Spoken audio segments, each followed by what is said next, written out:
इस चैत्र नवरात्रि में माँ दुर्गा घोड़े पर सवार होकर आएंगी। नवरात्रि पर इस साल 5 राज्यों का मिस्टीरियस हैंड्स में एक बार फिर से आप सभी दर्शकों का स्वागत है। तो आज हम चैत्र नवरात्रि की बात कर रहे हैं। चैत्र नवरात्रि पूरे देश में धूमधाम से मनाई जाती है। इस चैत्र नवरात्रि में माँ दुर्गा घोड़े पर सवार होकर आएंगी और हाथी पर सवार होकर प्रस्थान करेंगी। नवरात्रि की शुरुआत जिस दिन से होती है उस दिन के आधार पर उनकी सवारी तय होती है। इस साल 9 अप्रैल से चैत्रीय नवरात्र आरंभ हो रहे हैं जो 17 अप्रैल तक चलेंगे। कहा जाता है कि घोड़े पर सवार होकर माता रानी का आगमन शुभ नहीं माना जाता।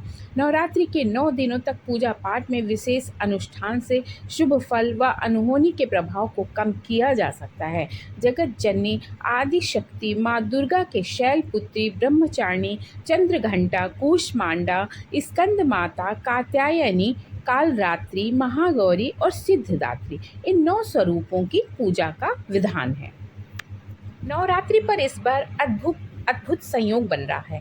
इस बार 5 दिव्य राजयोग का महासंयोग बनेगा। गज केसरी योग, लक्ष्मी नारायण योग, शश राजयोग, बुद्धादित्य योग और मालव्य राजयोग ये सब एक साथ बन रहे हैं। चैत्र नवरात्र के पहले दिन सर्वार्थ सिद्धि योग और अमृत सिद्धि योग का भी निर्माण हो रहा है। इन दोनों योग का निर्माण सुबह 7:32 से प्रारंभ होगा और अगले दिन 10 अप्रैल को सुबह 5:06 तक रहेगा। साथ ही चैत्र नवरात्र पर अश्विनी नक्षत्र का भी योग बन रहा है। इन सभी संयोगों के बीच माँ भगवती की आराधना अति शुभ रहेगी। नवरात्रों का समापन 17 अप्रैल को होगा। हिंदू नव वर्ष की शुरुआत और विक्रम संवत की जो शुरुआत होगी वह भी मंगलवार से ही हो रही है, इसलिए संवत के स्वामी मंगल ही रहेंगे और मंगल की वजह से हिंदू वर्ष काफ़ी अग्रेसिव रहेगा, क्योंकि मंगल साहस, पराक्रम, सेना, प्रशासन, सिद्धांत आदि का कारक ग्रह है। राजा मंगल और मंत्री शनि होने के कारण वर्ष उथल पुथल भरा रहने वाला है। स्थापना का शुभ मुहूर्त क्या रहेगा?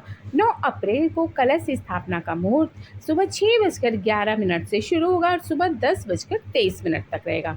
अभिजीत मुहूर्त दोपहर 12:03 से प्रारंभ होकर 12:54 तक रहेगा। इस अभिजीत मुहूर्त में किसी भी प्रकार का शुभ कार्य किया जा सकता है। और पूजा की विधि क्या है? पूजा की विधि सुबह उठकर सबसे पहले आप स्नान करिए, मंदिर को साफ करें, माता का गंगा जल से अभिषेक करें, अक्षत, लाल चंदन, चुनरी और लाल पुष्प उन्हें अर्पित करें और प्रसाद के रूप में फल और मिठाई चढ़ाइए। घर के मंदिर में धूप बत्ती और घी का दीपक जलाइए।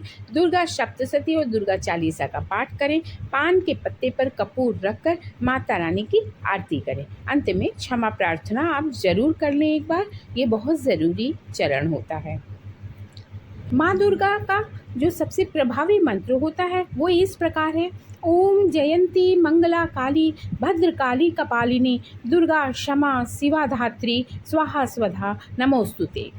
अब आपको मैं पूजा की सामग्री बता देती हूँ। पूजा की जो सामग्री होती है उसमें जौ, धूप, फूल, पान, फल, लौंग, दूर्वा, कपूर, अक्षत, सुपारी, कलश, कलावा, नारियल, इलायची, लाल चुनरी, लाल वस्त्र, पान के पत्ते, लाल चंदन, घी का दीपक और श्रृंगार का सामान, ये आप पूजा में उपयोग कर सकते हैं।